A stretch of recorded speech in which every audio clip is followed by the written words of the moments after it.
surprised. But I will say this, that I think we all know somebody who's reported an actual crime to the police, whether it's a woman that's being stalked by an ex, or whether it's somebody that's just generally being harassed.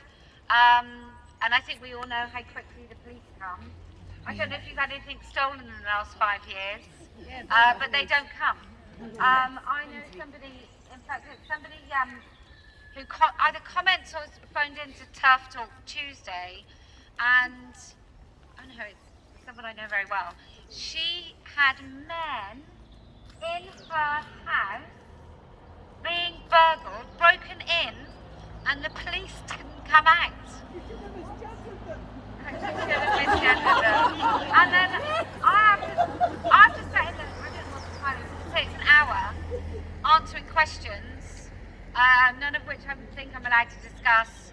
But let's just say hypothetically that you might be in a police interview where they discuss pronouns. I cannot say that that's happened today. I can definitely say in the last 5 years. So 5 years ago yesterday, I attended my first interview here, and today was my third interview in the last 5 years, and I've also had one arrest, and then the police at my door because I was untoward about paedophiles.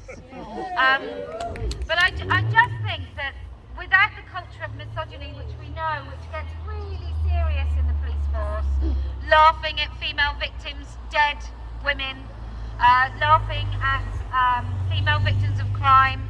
I actually had a police officer, a Trowbridge-based police officer, who came to my house because somebody put pictures of my kids online, and it took me about 5 to 10 minutes to get him to leave after he'd said he wouldn't help me.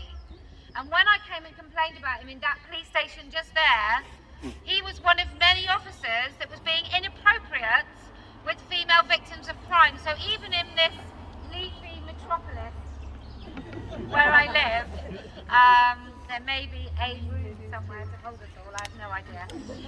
But even in this leafy metropolis, there are just ripples of misogyny.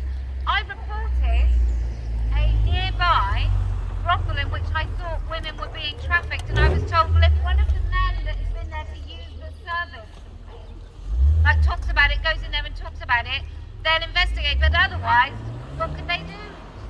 So we are just this is just absolutely indicative, I think today, the time I've wasted today, is indicative of a police force that has lost sight, if it ever had sight, of women and what we face just walking about this world.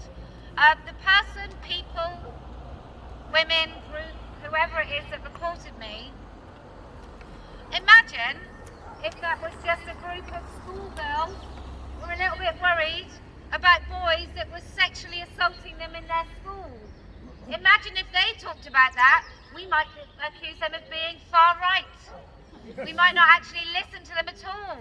We might listen to the girls up and down the country for the last 10, 20, 30, 40 years that have talked to the police about being systematically raped and passed around by men in this country, and they got totally ignored. In fact, they deserved it. They probably wanted it. I personally, this is absolutely true, in 1993, maybe 92, I was training to be a teacher. I never taught, don't worry.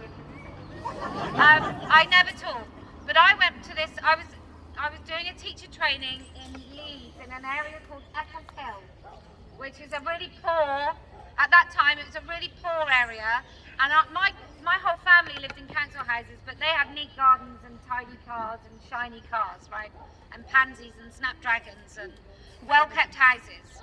And I went to a council estate that I'd never seen anything like it in my life.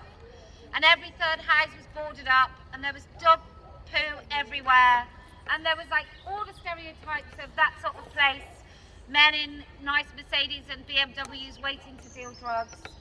And we went into this house, and this girl was, I think she was 13, but she looked about 9 because she was malnourished. And when we left that, she hadn't been to school for 11 weeks.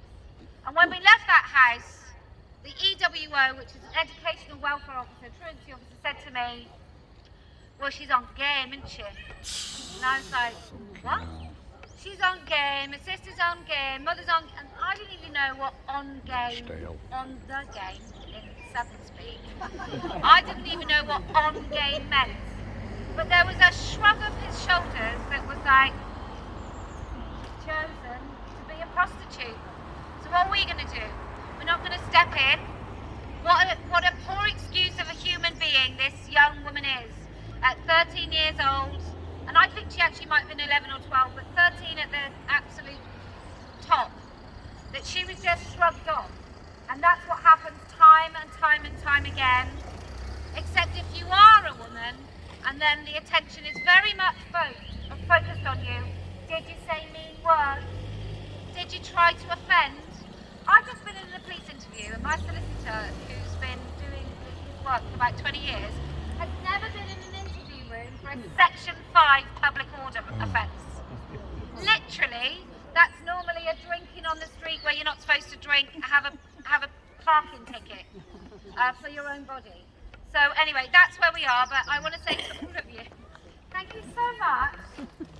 It's so lovely to see each and every one of you. It feels very nice and ridiculous all at the same time that anyone had to spend any money on travelling to this beautiful place in order to support me, because I said some mean words and somebody who was very special decided to complain about it, or a group of very special people, or a whole city of very special people who have the balls of the police up the skirt of the police, which is literally what's happened to me today. So thank you very much, and yay!